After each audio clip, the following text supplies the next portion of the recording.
Keep up!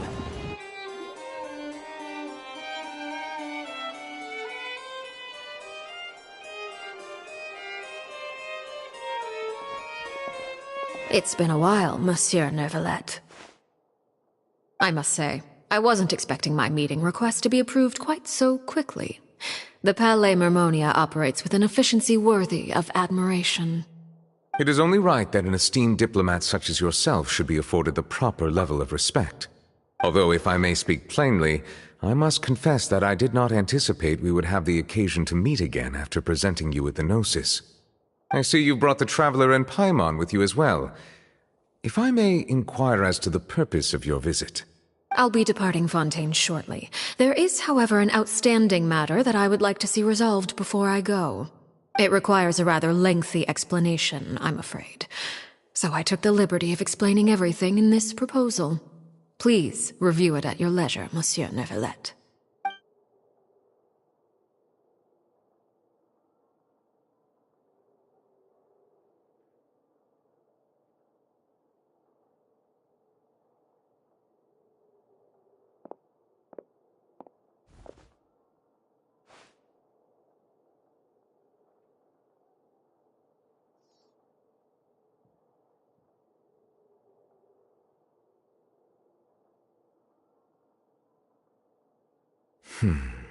I understand your request.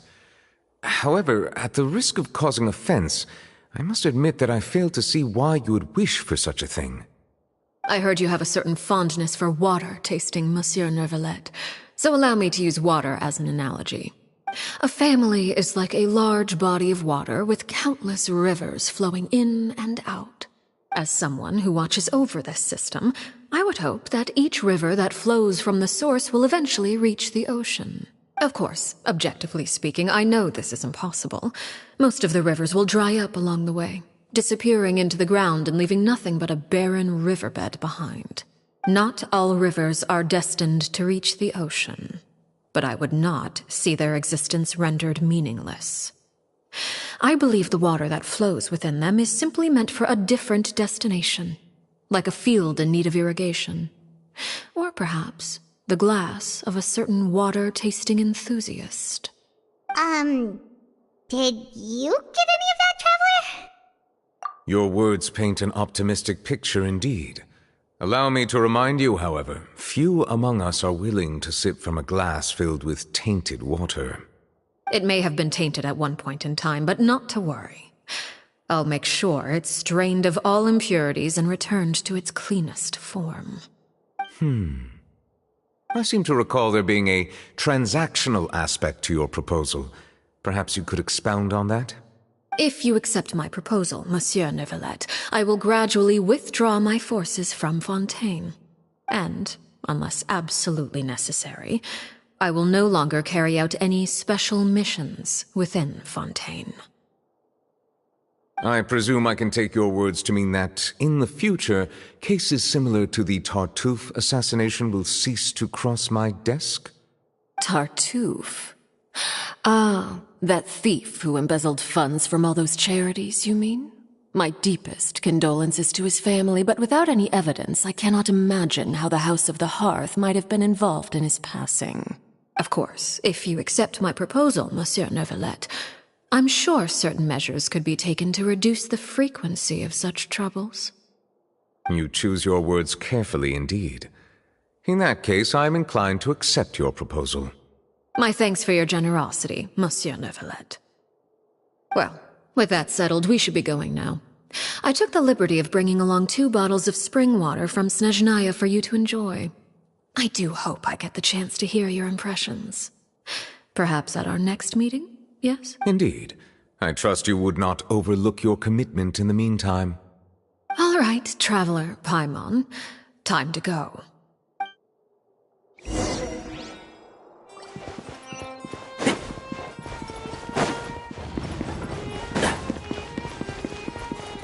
These newcomers are full of enthusiasm.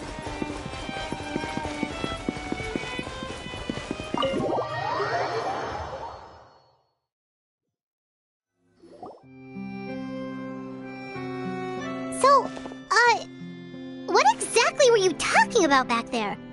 Paimon only heard you mention some rivers, a large body of water, and then some kind of irrigation scheme.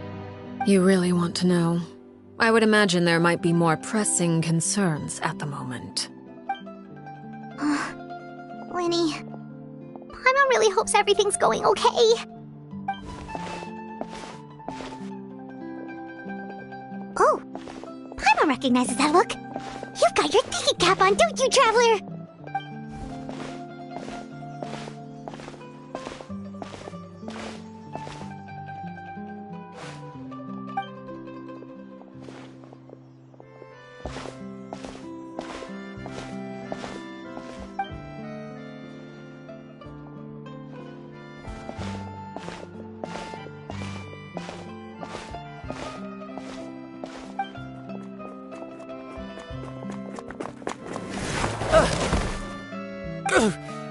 Oh, shoot.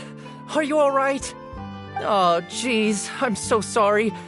I was so focused on selling these papers, I wasn't looking where I was going. Well, let me make it up to you at least. Here, take this paper. On the house.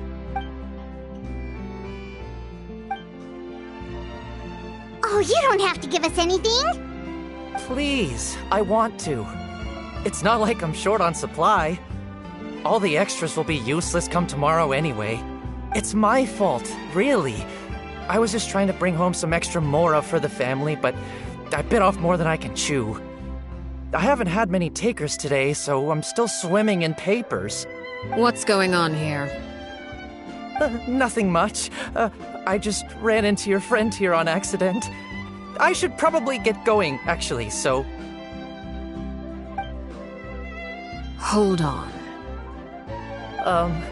Of course, I'm happy to compensate you with mora, it's just... I don't have any on me at the moment. I'll take 3 papers. Here, your payment. Oh! Thank you for your patronage. May the Archons bless you with good fortune. If only I had the chance to run into such generous customers every day.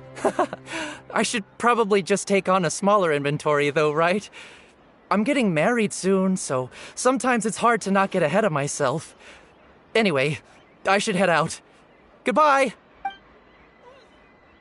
Well, now that my affairs are settled, we should take the boat back to Poisson.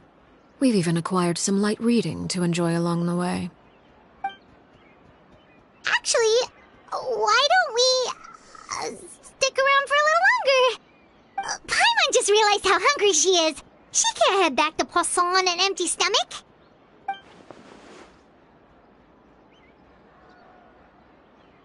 It appears you two are under the impression that delaying our return will somehow alter the situation in your favor. I'm sorry to ruin your fantasy, but your efforts are meaningless. That being said, I could be persuaded to give Linny some extra time. I just have one condition. If you agree to my request, I'll even answer some of your questions. You're quite curious about Clairvy, are you not? And my relationship to her.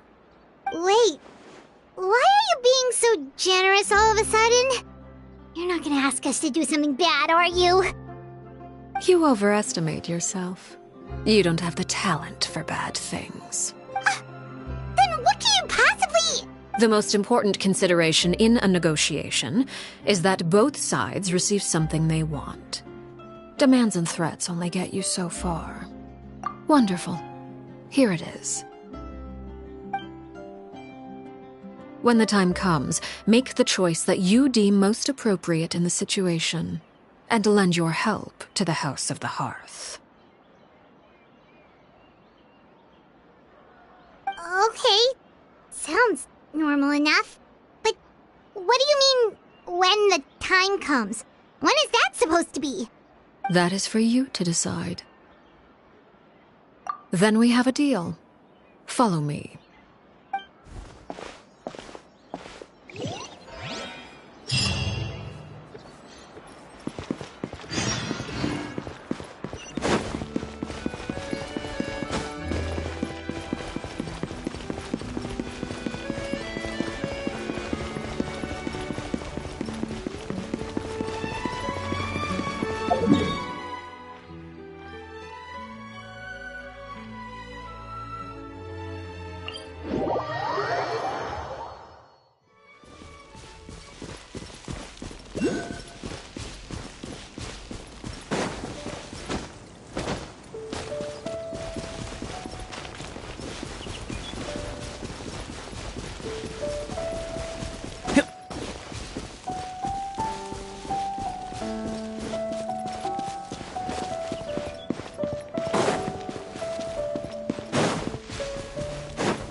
What is this place?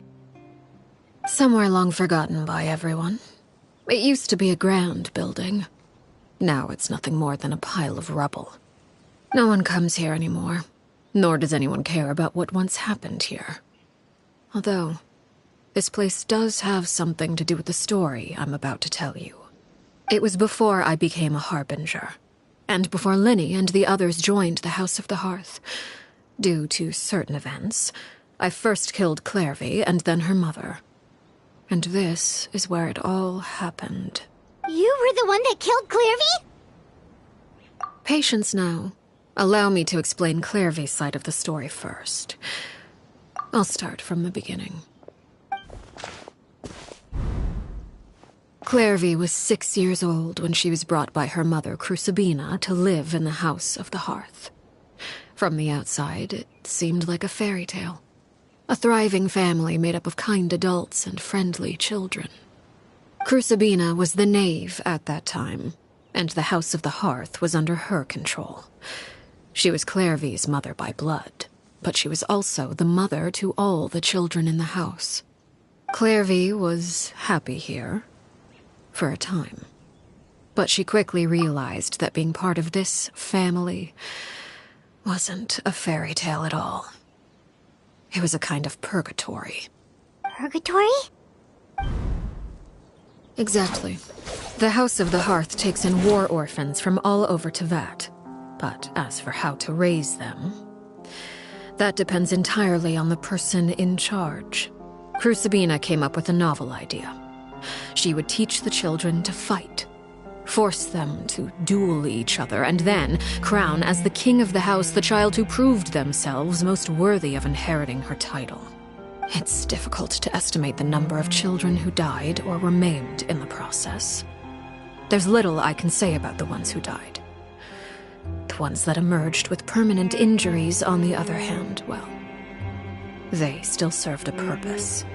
They would be handed over to the doctor to be experimented on, or sent away on dangerous missions. Nothing more than tools to be used and then discarded. So those were the experiments Clairvy was talking about. But what actually happened to her? You said that Clairvy was Crucibina's daughter, so if Clairvy tried to convince her to stop what she was doing, Crucibina probably would have listened, right? Despite being Clairvy's mother, Crucibina cared little for her daughter. She forced Clairvy to join the House of the Hearth only as a means to demonstrate her own impartiality as a mother, to prove that she treated all her children equally. Clairvy did try to convince her mother to change her ways, but it was to no avail. After her efforts failed, the only other option was to rise up and try to fight back. Unfortunately, the other children had already been thoroughly indoctrinated into the illusion of happiness Crucibina had created. Of course, there was one exception. Someone Clairvy's age, who knew the truth about the House of the Hearth. Her name was Peruware. Wait, the friend that Clarevy mentioned? Friend, huh? I suppose we can call her that for now. Clarevy was a cheerful and passionate person with a tenacious spirit. Peruware, on the other hand, was rather cold-blooded. Her cold-blooded nature allowed her to see through Crucibina's facade. Yet, it was also this cold-bloodedness that prevented her from acting against it. At least at first. While Clarevy longed for freedom, Peruware was convinced that, amid all the fighting and violence, she would make it until the end.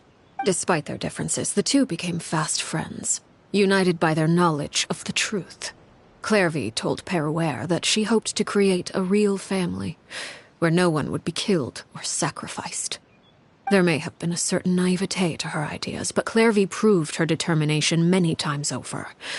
She tried countless times to run away, ask for help, or expose the truth. But her efforts only earned her beating after beating. The only thing that kept her going was her strength of will. Even with her body racked with pain, she would still stand on her tiptoes and open the window at night. She and Peruware would look out at the moon together, a fierce longing for freedom shining in her eyes. But one day that light simply vanished. Oh no. What happened? Her hopelessness resulted from a culmination of things.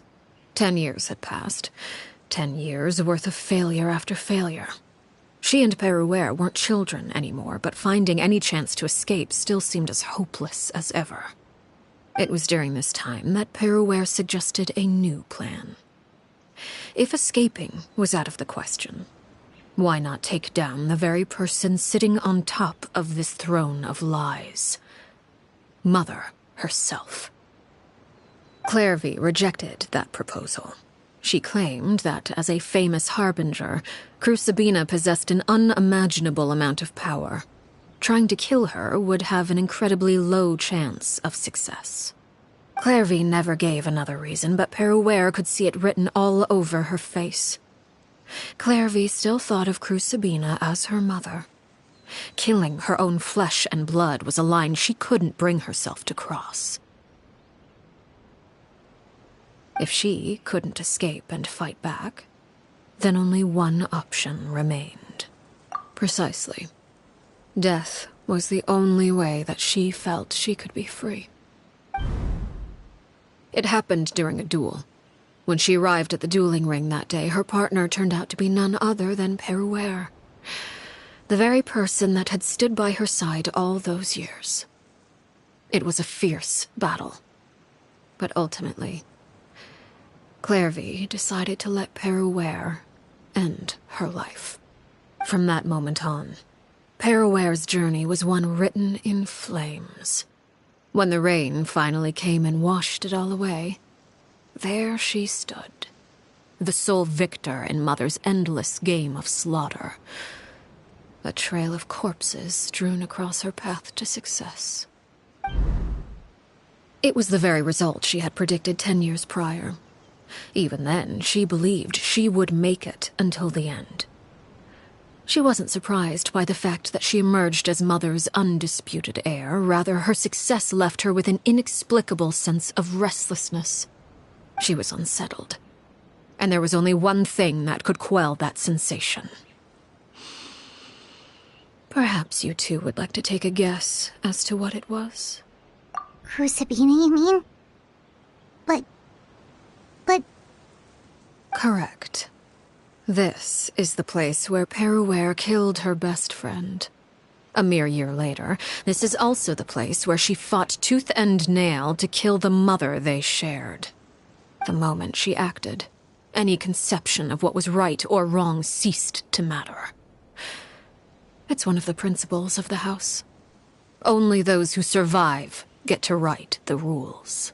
Peruware won the battle, and became a harbinger herself. After which Her Majesty, the Tsaritsa, bestowed upon her a new name. Arlecchino. So the Perry Clairvy was talking about... It was you all along. You're Perraware. Arlecchino is just a name you got later. I left that name behind long ago. I must say, hearing it now does bring back memories. After I defeated Crucibina, the moniker of Mother died with her. I chose to forego the title she called herself and even chose to give up my own name. I rebuilt the House of the Hearth under a new identity. Not only as Arlecchino, but as father. And that is where the story ends. Any more questions? Yeah. Based on what you just told us, Clairvy wasn't a little kid when she was killed. So the Clairvy we met...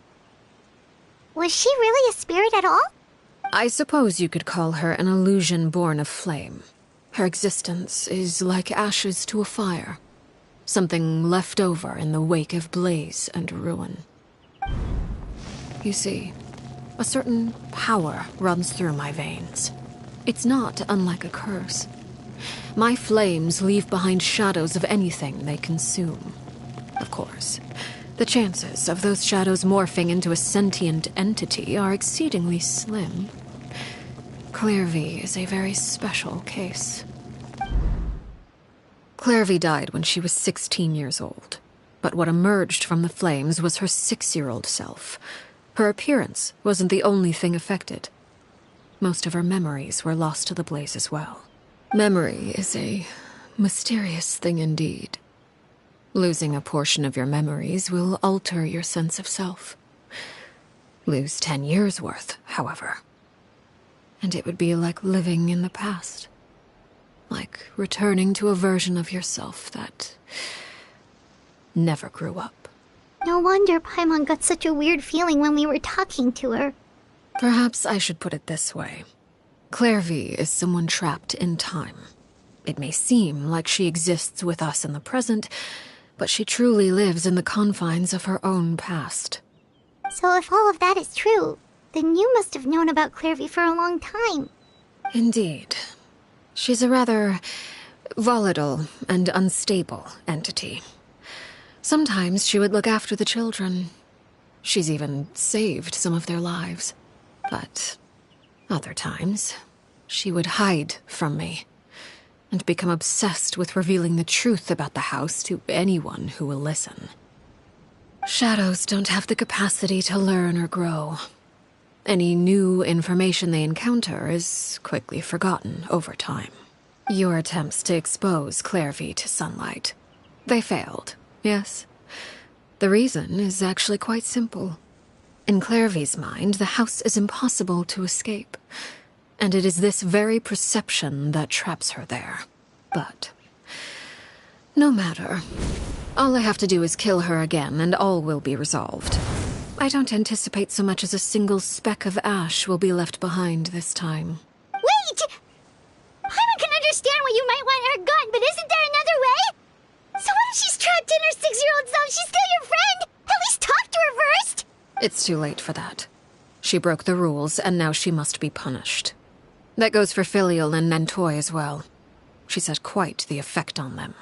I hope you understand. The difference between Crucibina and myself lies in our formulation of the rules, not our policy for enforcing them. Upholding the rules without question is a trait we both share, because that is how a household should be run. Is this really what you want to do? Whatever could you mean? Don't you want to say a proper goodbye at least? Whether as a killer or as a father, there are two things that must be avoided at all costs: anger and sorrow. Anger makes you impulsive. Sorrow causes you to waver. Well, it appears it's about time to proceed. Before we arrived, I told some of my well-behaved children to bring our troublemakers here by nightfall. I do believe I've kept my end of the deal. I gave your friends quite a bit more time. As for what happens now, we'll just have to wait and see.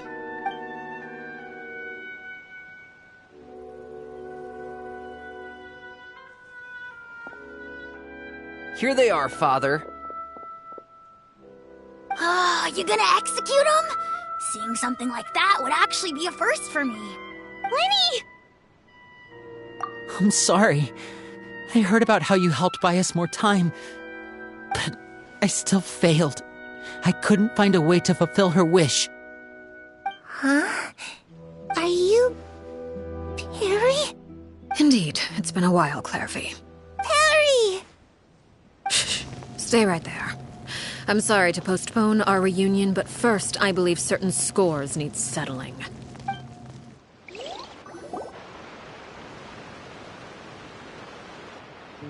Father, let me explain. Out of my way. Father! You chose to conceal a threat to the house, and for that, you must be punished. Overall, however, I suppose your wrongdoing is hardly the most egregious of the bunch, so I'll deal with your punishments later. As for right now, the more pressing concerns are the traitors among us. By traitors? Do you mean us? Father, let me explain. We didn't mean to...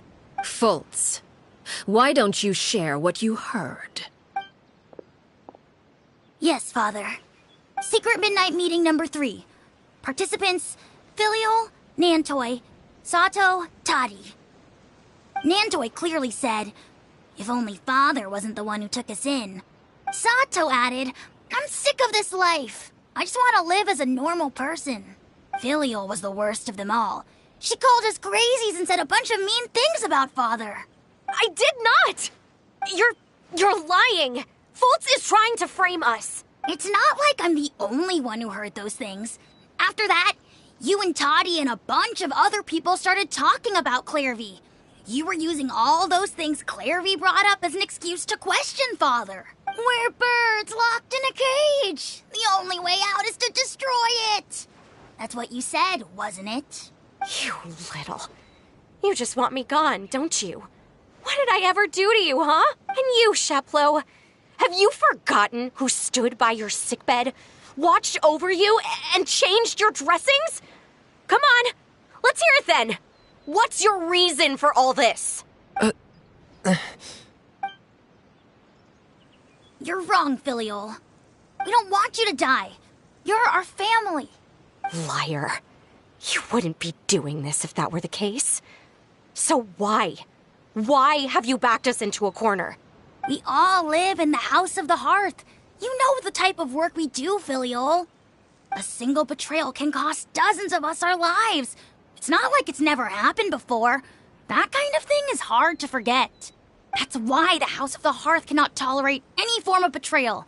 Ever since we came to Poisson, you've had 7 secret meetings. A lot of the things you talked about really crossed the line. You've been spying on us for half a month? Wait a second. Now that I think about it, the move to Poisson was just a way to make it easier to spy on us, wasn't it? Because we were all in one place. You've had this planned all along. Filial, Nantoy, I'm sorry. I owe you both my life. I owe Clairvy too. If it weren't for all your help after I got poisoned, I wouldn't be standing here today. If this were any other situation, I would do anything to repay that kindness, even if it cost me my life. But rules are rules. I'm sorry. My hands are tied. Why? Why? That's enough, Filial. We made a mistake, and we should own up to it. We broke the rules, plain and simple. And now we have to face the consequences. I'm sorry, Chapleau. Fultz. I'm sorry, Father. We accept our punishment. Chapleau, according to the rules of the House of the Hearth, how should these traitors be punished? All those who betray the house pay with their lives. And so it shall be.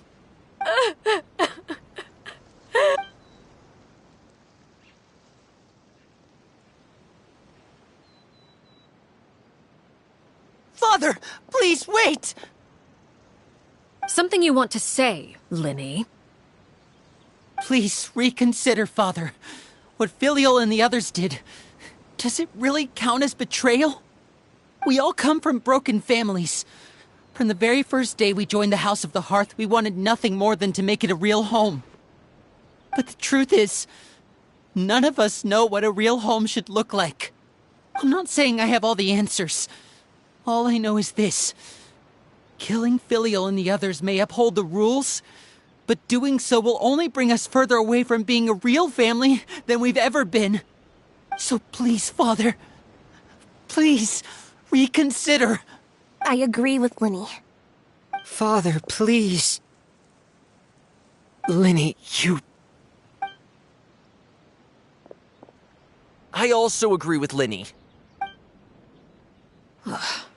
An order once given cannot be rescinded.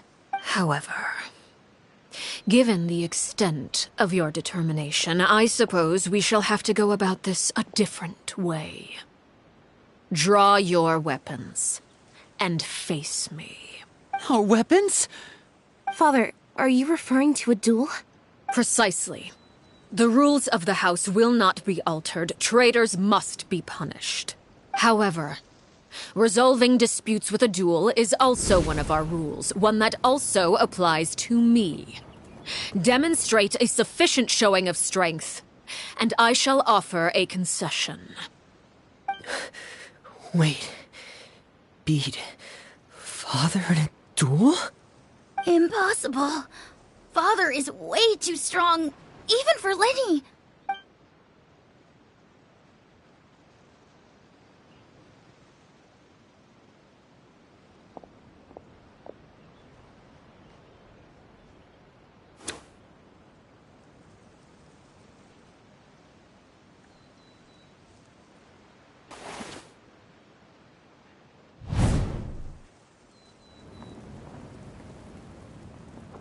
Did you hear that, Traveler? Lenny and the others have to duel the knave. What should we do? Can they really win something like that? If they lose, those people from the house are really gonna be executed. Hey, are you listening?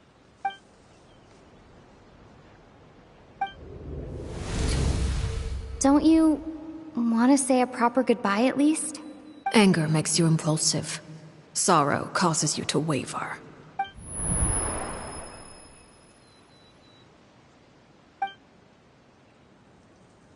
Oh, looking at that expression on her face, she seems really serious about this. Guess that means there's no chance she's throwing the duel on purpose, huh? When guests are around, families are often on their best behavior. And any disputes are less likely to escalate. When the time comes, make the choice that you deem most appropriate in the situation, and lend your help to the House of the Hearth. What's wrong, Traveler? Hey, where are you going? Traveler? You're asking to join the duel against the knave? I'll allow it. We do have a ready-made dueling ring at our disposal, after all. All I would advise is this. Keep a firm grasp on your weapon, and give it your all. Any less, and you may just lose your life.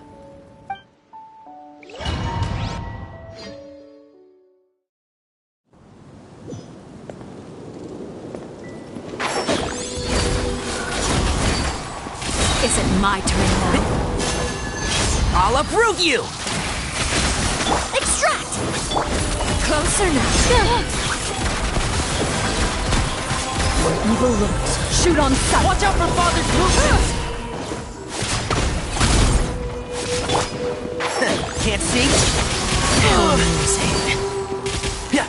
With these rising flames! A little ambiance. Now that's Over here! Is it my turn?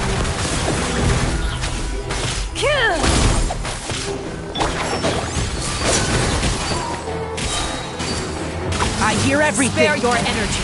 Running is a little loose. With the fall of darkness, destruction shall rise. The golden blade. Men have a taste of burden.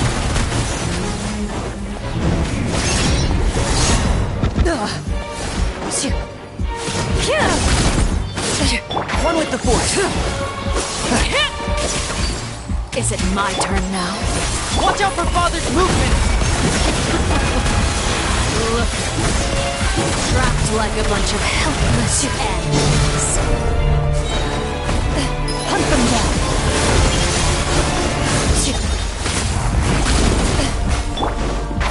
Is it my turn? Let's nip that in the bud. Over here!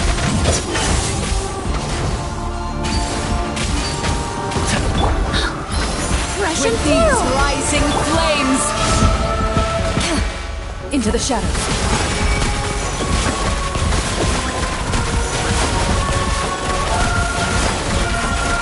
Get in gear. Is it my turn?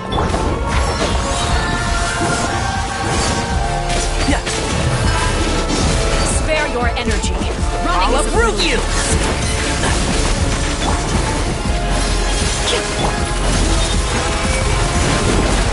And voila!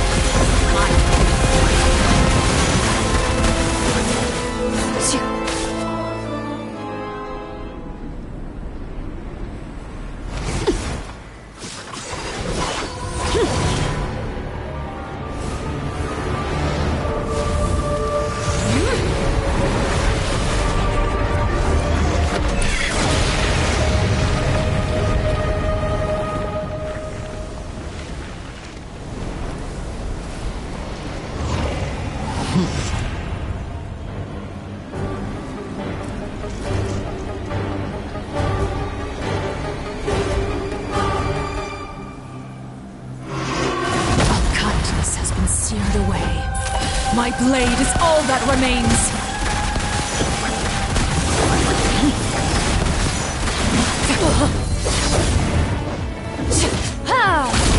Watch out for Father's movements! Look out!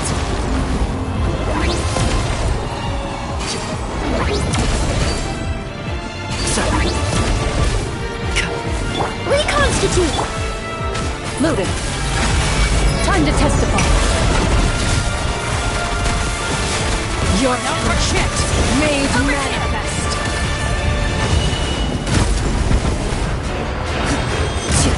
One with the force. Neutralize! Into the shadows. The sun and moon have set. Watch out for Father's movements! Look out! All hope has been extinguished. Extract! I must leave no stone unturned, as a dutiful maid would. Ready. Now's our chance!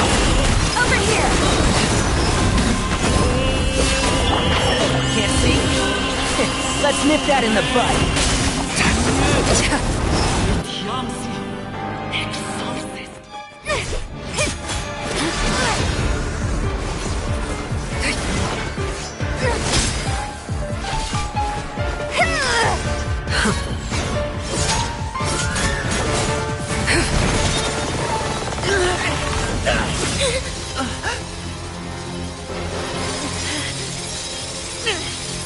You should know better than to crowd in one place.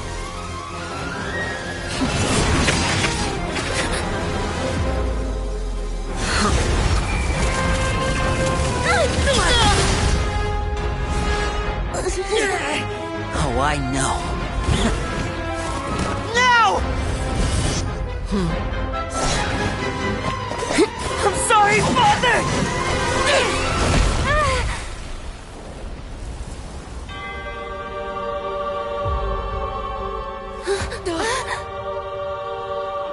Sorry for what? This pitiful excuse for an attack.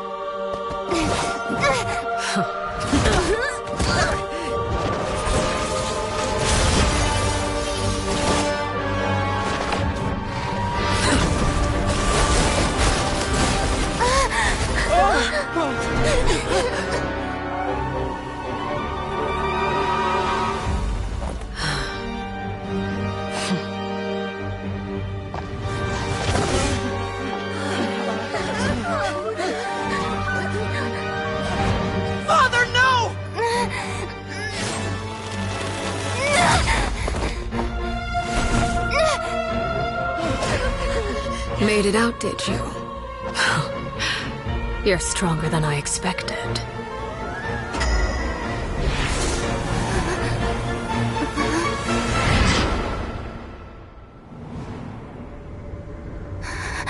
A crimson moon. I can't move.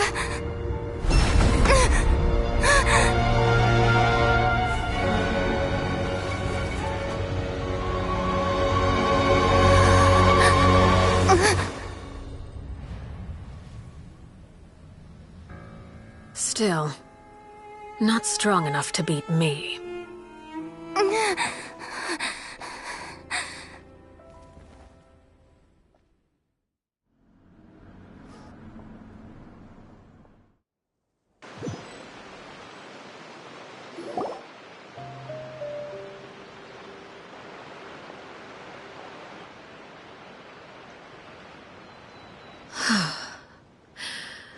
I believe we can end things here.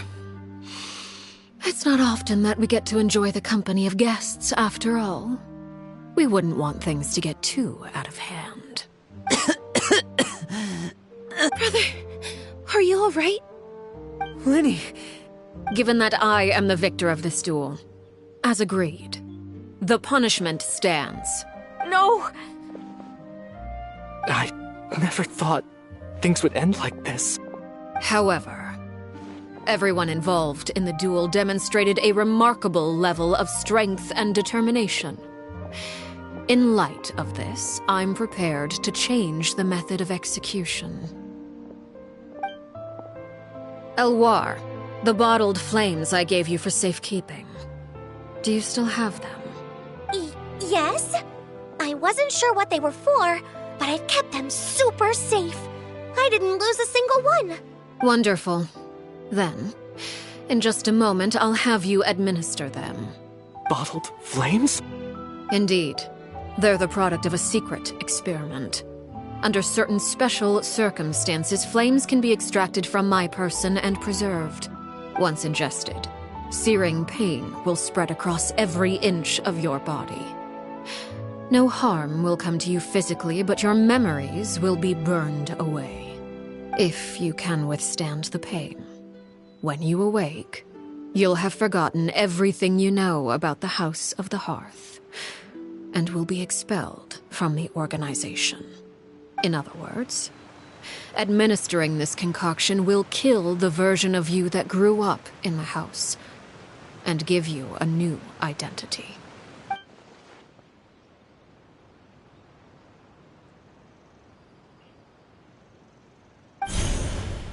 Memory is a mysterious thing indeed. Losing a portion of your memories will alter your sense of self.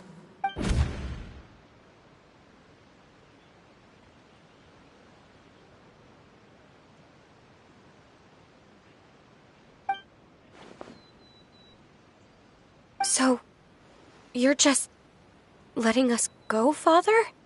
You misunderstand. Memories are extremely important. Once consumed by flame, the version of you standing before me will die, and our secrets will die with you.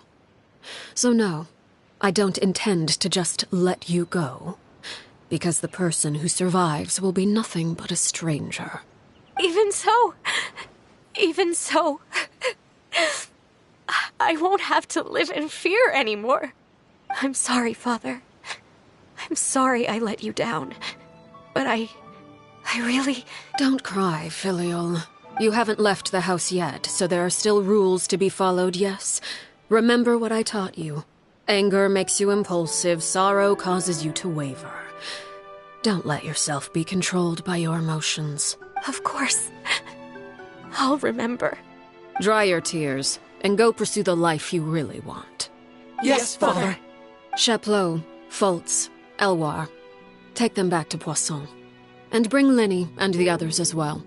I prepared 3 extra vials of bottled flames. As for whether to take them, the choice is yours. Goodbye, children. The next time we meet, I will no longer be your father. Thank you for all you've done for the house. I hope you have bright futures ahead of you.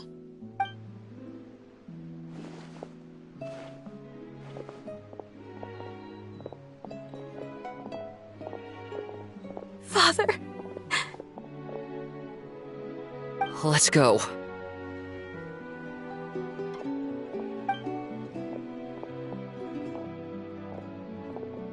Here, grab my arm, Lemmy. I'll help you walk back. Thank you.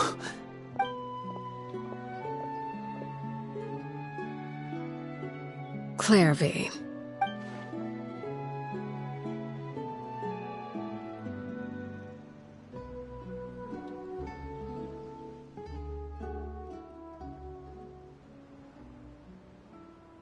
Can we talk now?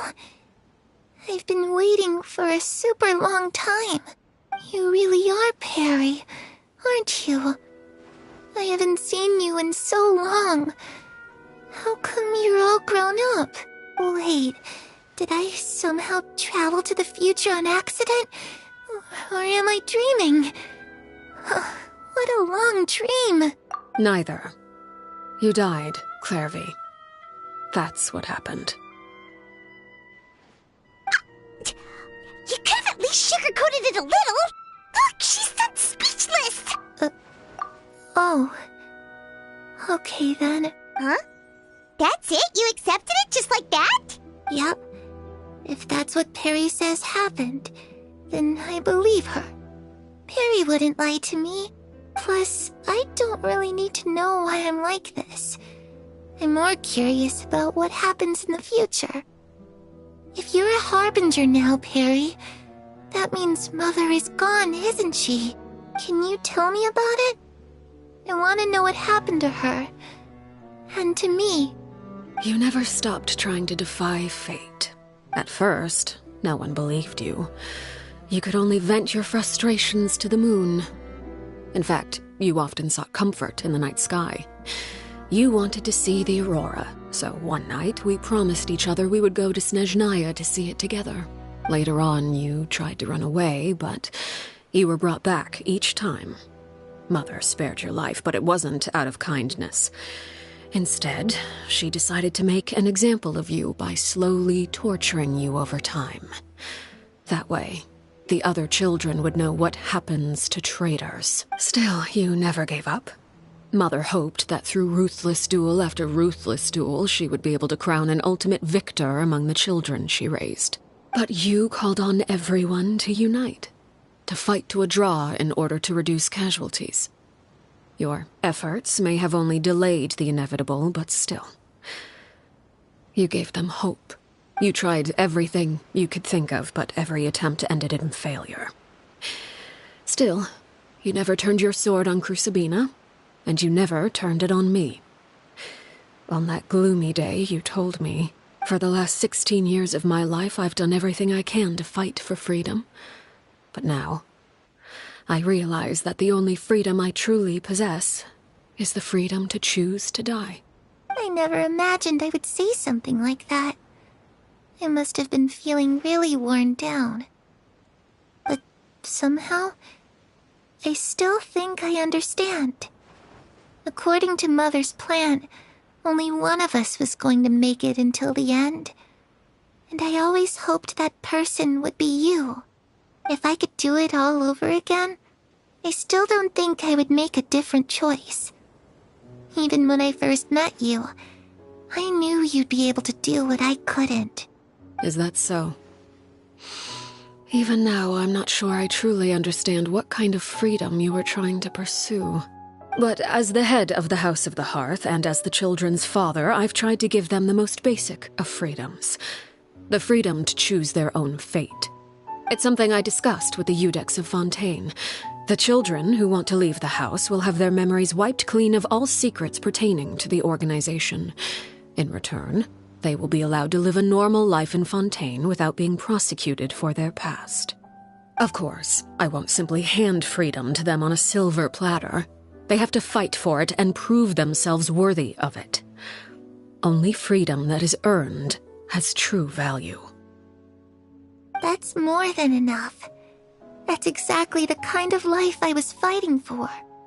You know, Perry, I think you're a pretty amazing king, and a really great father, too. I'm really happy that you're the one who took over the house. I guess I do have one regret, though. I still haven't seen the outside world. Well, it just so happens that our dear guests over here have been to many nations and traveled to countless places. Perhaps they would be willing to tell you what the outside world is like. Really? Of course! We've traveled all over the place. We've got so many stories, we could probably talk your ears off for 3 days straight! You know, I used to dream of being a bard. Playing the lute while singing into the winds of freedom. Even if there was no one there to listen, I would have continued to sing no matter what. Ah, that's where Mora comes from. I never knew that before. If I had some Mora, I would buy 3 new dresses. One for me, one for Perry, and one for Mother. It's just too bad Perry doesn't like wearing dresses. And Mother, well, she probably wouldn't accept something like that either. I guess I'd just have to keep them all for me then. I could wear a different one every day. Those yokai you mentioned, what do they look like? I once saw a drawing of this one guy with horns on his head and a super scary face. Are there any yokai like that? Oh, sounds like you're talking about an Oni. Yep, we've met one, and let Paimon tell you, they're not nearly as scary as they look. I was always too afraid to skip Mother's fighting lessons. But at the academia, I bet you could do all sorts of secret things in class. Things that have nothing to do with studying. I'm just kidding. Being able to study whatever you want without having to fear for your life actually sounds pretty great.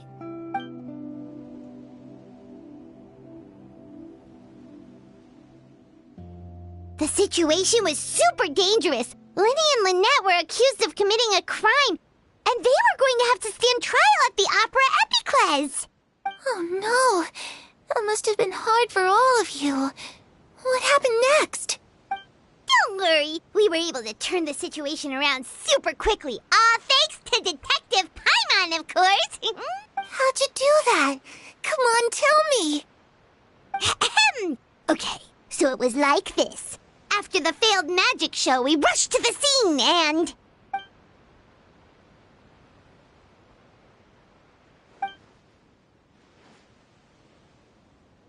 Shadows don't have the capacity to learn or grow. Any new information they encounter is quickly forgotten over time.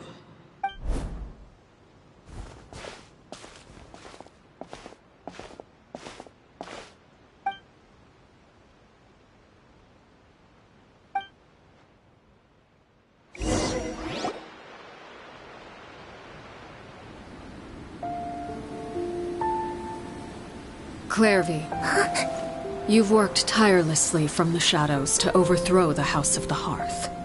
Now, by my authority as the Knave, I shall announce how this matter ends. You are hereby expelled from the House of the Hearth. You are no longer tied to this place, nor are you bound by its rules. You're saying that I can finally leave? I get to experience the outside world as well? Oh, I almost forgot. There's no getting older for me. Still, seeing who you grew up to be makes me really happy, Parallel. Take care of yourself. Goodbye. May we meet again someday.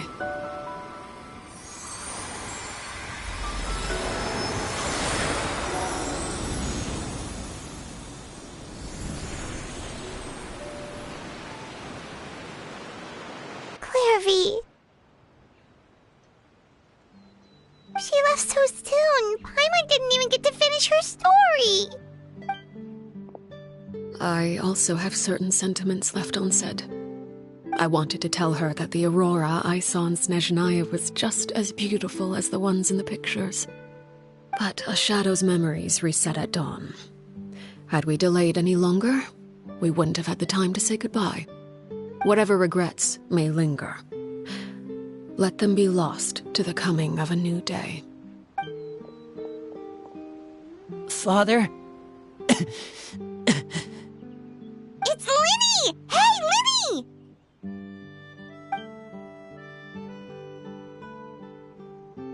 What is he doing back here? Let's go check it out.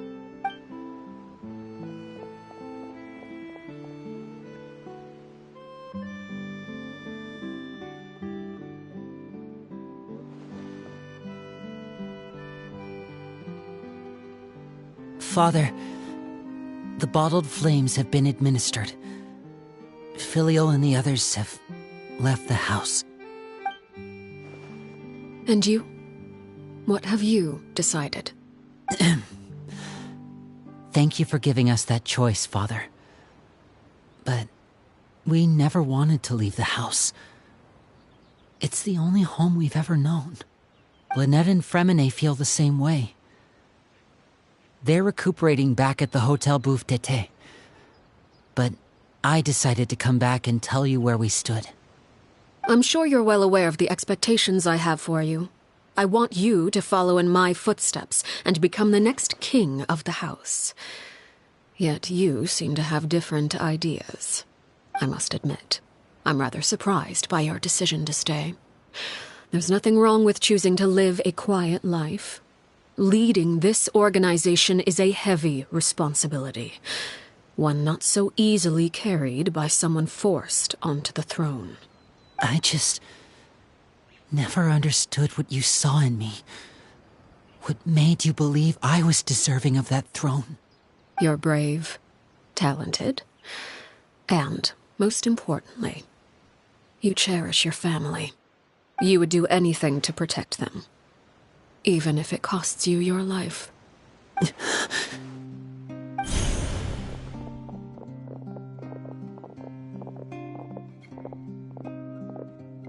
Speaking up back there was so brave of you, Linny. It's all thanks to you that we were able to convince Father to back down.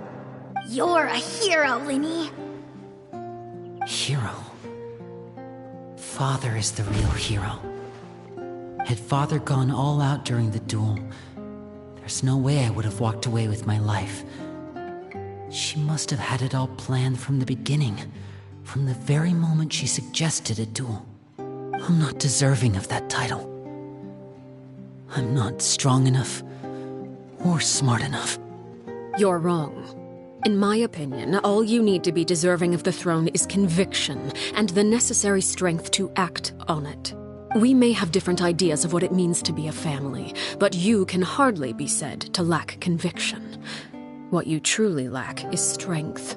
For someone of your talent, though, that's something that will come with time. Even without that strength, you still chose to face me in a duel, even though the odds were stacked against you. That... Father... No one knows what the future holds, what tragedy or triumph may be in store. Being at the head of this organization requires the strength of will to face whatever comes. Caution will only hold you back. If reaching a certain standard were required to go after what you want, I would never have succeeded in killing my predecessor.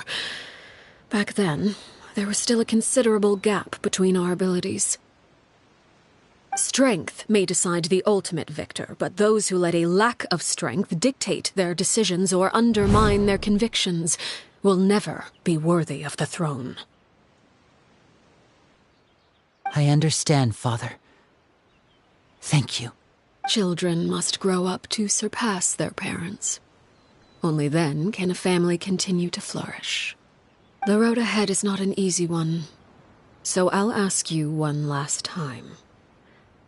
Are you certain you want to stay?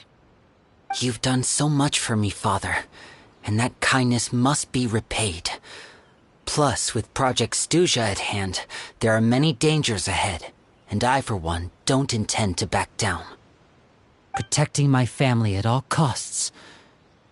That's my conviction. Then you're welcome to stay.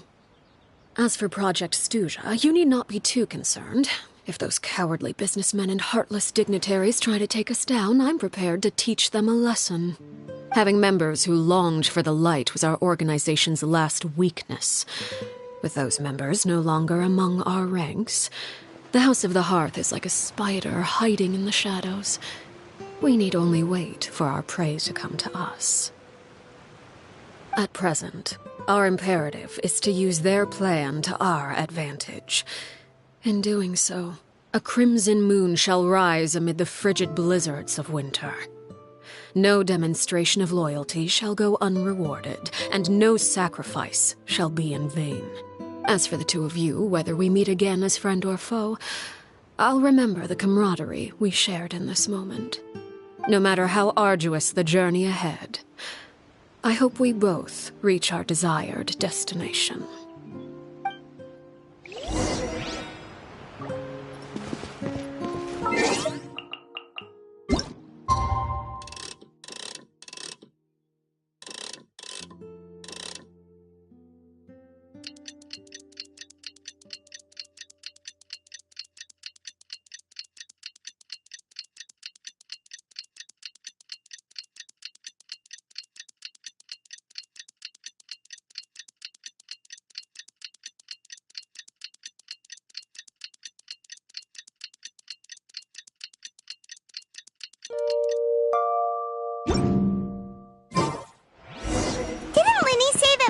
Fremine were recovering at the Hotel Bouffe d'été? Oh, Paimon wonders how they're doing. Maybe we should go check on them.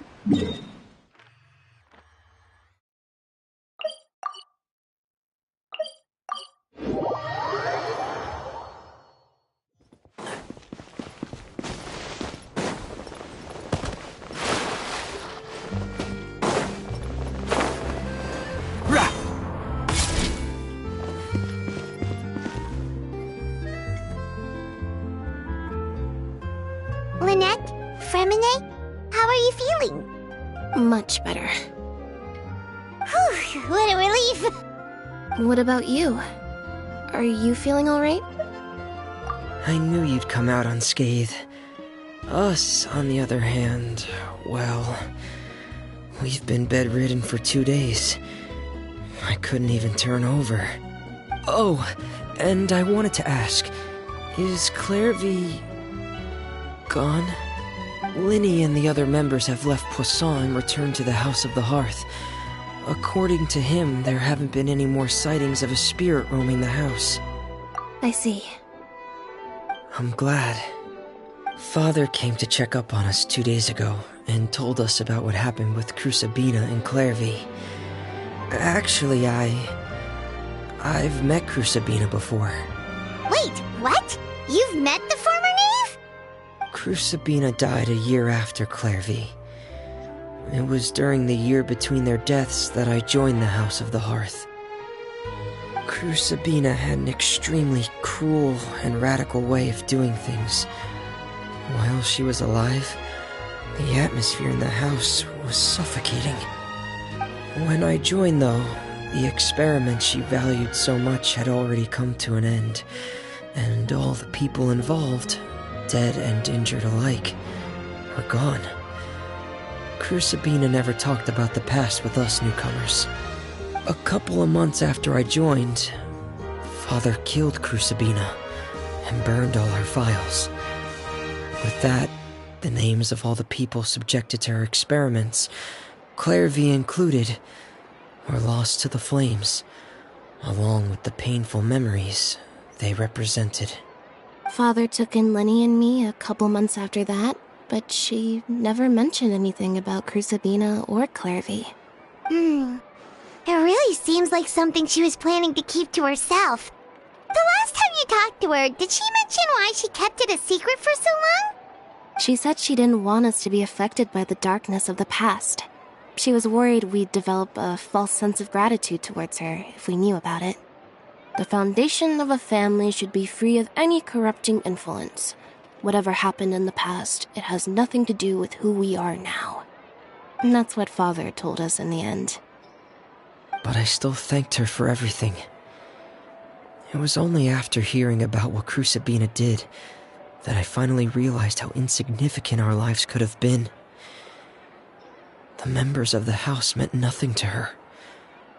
To say that she valued them in any way, even just as a tool, would probably be giving her too much credit. If Father hadn't taken over the House of the Hearth, I probably would have already... Father rarely brings up the fact that she saved us. She doesn't believe that being indebted to her should be what ties us together. But even if we didn't owe her anything, we would still choose to stay. Because this is our home. We may have arguments or times when we feel wronged. Some people may even choose to leave.